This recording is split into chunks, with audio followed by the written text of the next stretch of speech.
নদিয়ার কৃষ্ণনগরে চাঞ্চল্যকর ঘটনা। কৃষ্ণনগরের কুইন্স উচ্চ বালিকা বিদ্যালয়ের হোস্টেলের বাথরুম থেকে উদ্ধার এক ছাত্রীর মৃতদেহ। মৃত নাবালিকার বয়স 7, ক্লাস 1-এর ছাত্রী ছিল সে। ঘটনার খবর পেয়ে কৃষ্ণনগর কোতোয়ালি থানার পুলিশ পৌঁছে দেহটি উদ্ধার করে। এরপর দেহটি ময়নাতদন্তের জন্য শক্তিনগর পুলিশ মর্গে পাঠায় পুলিশ। মৃত ছাত্রীর সৎ বাবার দাবি তার মেয়েকে খুন করা হয়েছে। মৃত্যুর কারণ জানতে আপাতত রিপোর্টের অপেক্ষায় তদন্তকারীরা।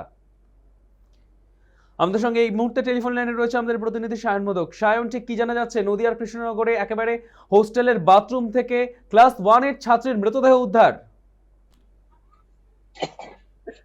হ্যালো সৈকত, প্রথমে বলে রাখি সায়ন, শোনা মাত্র যাচ্ছে? 7 বছর বয়স। 7 বছর বয়সে একজন হোস্টেল ছাত্রী, তার দুটো হাতে কিন্তু কাটা। এবং ওর মেয়েটির বাবা যেটা দাবি করছে যে মেয়েটিকে কেউ বা কারা মার্ডার করেছে, এরকম একটা তথ্য খাড়া করতে চাইছে। যদিও এটা তদন্ত সাপেক্ষ, পুলিশ পোস্টমর্টমের জন্য অপেক্ষায় রয়েছে। তবে যেটা সূত্রে খবর, যে ঘটনাটা ঘটেছে এটা কিন্তু স্কুলের বাথরুমের মধ্যেই ঘটনাটা ঘটেছে।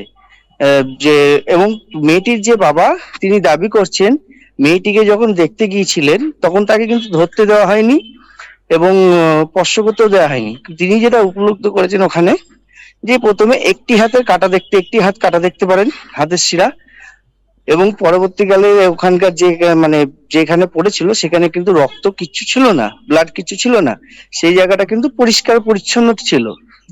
এই এই দাবিও কিন্তু তিনি রেখেছেন। পাশাপাশি তিনি যেটা বলছেন যে কেউ বা কারা মুখ শ্বাসরোধ করে দুটি হাত কেটে পরবর্তীকালে যখন শক্তিনগরে নিয়ে আসা হয় তখন কিন্তু দেখেন যে দুটি হাতই কাটা। কেউ বা কারা এটা মার্ডার করেছে। ঘটনাস্থলে কিন্তু এসেছিলেন এসপি, স্বয়ং নিজে উপস্থিত ছিলেন। ঘটনার খবর জানাজানি হতেই সেখান থেকে এসপি পুরো বিষয়টি তদন্ত করছে। SP, DM, SP, additional SP এবং ডিএসপি ম্যাডাম শিল্পী পাল ছিলেন। তারা কিন্তু পুরো বিষয়টা পর্যবেক্ষণ এবং কেন এই ঘটনাটা ঘটেছে পুরো তদন্ত চলছে। যদিও হাসপাতাল, হোস্টেল কর্তৃপক্ষ এবং স্কুল কর্তৃপক্ষ যেটা বলছেন, মেয়েটি ওখানে পড়েছিল, তারা এইটুকুনি দেখেছেন, এর বেশি কিছু জানেন না। কিন্তু এই বিষয়ে এইভাবে কি দায়ভার এড়িয়ে যায়, এটা একটা প্রশ্ন থেকে যাচ্ছে সৈকত। ধন্যবাদ সায়ন। নদিয়ার কৃষ্ণনগরের কুইন্স উচ্চ বালিকা বিদ্যালয়ের হোস্টেলের বাথরুম থেকে উদ্ধার ক্লাস 1-এর ছাত্রীর মৃতদেহ। মৃত নাবালিকার বয়স 7। ঘটনার খবর পেয়ে কৃষ্ণনগর কোতোয়ালি থানার পুলিশ পৌঁছে দেহটি উদ্ধার করে। এরপর দেহটি ময়নাতদন্তের জন্য শক্তিনগর পুলিশ মর্গে পাঠায় পুলিশ।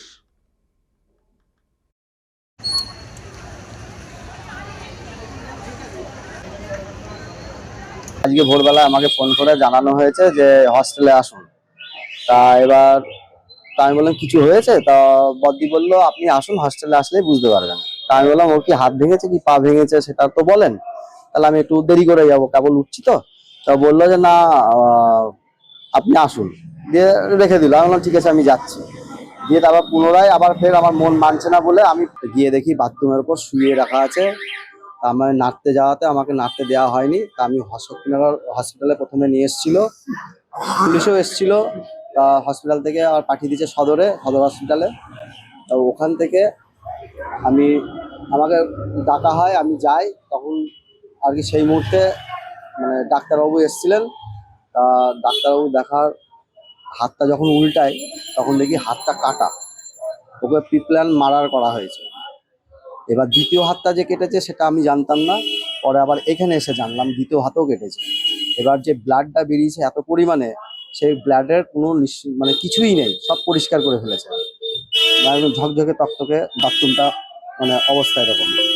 তাহলে এবার হাতের যখন শিরা দুই হাতে যখন কেটেছে তাহলে প্রচুর ব্লিডিং হয়েছে। সুসাইড, আর একটুকুনি বাচ্চা মেয়ে কখনোই সুসাইড করতে পারে না, একে করানো হয়েছে জবরদস্তি। আর আমিও কিছুটা প্রমাণ পেয়েছি, যেহেতু বাথরুমের দরজাটা ভাঙা আছে, প্লাস হচ্ছে মুখটা চেপে রাখা আছে। হাত কেটে দেওয়ার পরে চেপে রেখেছিল মুখটা যত সম্ভব, কারণ মুখের তো একটা ইয়ে পড়বে না, স্পট পড়বে। আর গায়ের রং অন্যরকম হয়ে গেছিল। বাচ্চা মেয়ে বাথরুমের মধ্যে মরে পড়েছিল। এবার কোথা থেকে কি হয়েছে, কি ব্যাপার বৃত্তান্ত আমরা কিছু জানি না। পুলিশকে ডাকা হয়েছে, পুলিশ এসে ইনভেস্টিগেশন করছেন এ বিষয়ে। আমরা ডেড বডি নিয়ে এখানে এসেছি মর্গে, আর হবে পোস্টমর্টম হবে। এই বিষয়ে আমরা কিছু জানি না, আমরা কিছু বলতে পারবো না। পুলিশের সঙ্গে আমরা সব রকম সহযোগিতা করছি। আমি দেখছি পড়ে আসে, আমার সকাল 7টায় কল করছে অফিসার, তারপর আমি গেছি ওই জায়গাতে, যাওয়ার পর তুলে নিয়ে চলে এসেছি, অফিসারকে দেখাইছি, দেখা নিয়ে চাল প্যাকিং করে নিয়ে চলে এসেছি। মানে কি অবস্থা ছিল বডিটা? বলেছিল ঠিকভাবে, কোনো কাটা ছেঁড়া কিছু ছিল? কাটা ছিল ডান হাত, ডান হাত? বাত কাটা ছিল, প্রথম পাইছি আমি। বাবা বলছে দুটো হাত নাকি কাটা ছিল। দুটো হাতই কাটা, পরে পরে পাইছি দুটো হাত কাটা। প্রথম যেটা পাইছি রক্ত দেখে তাই অফিসারকেও তাই দেখাইছি আমি আগে।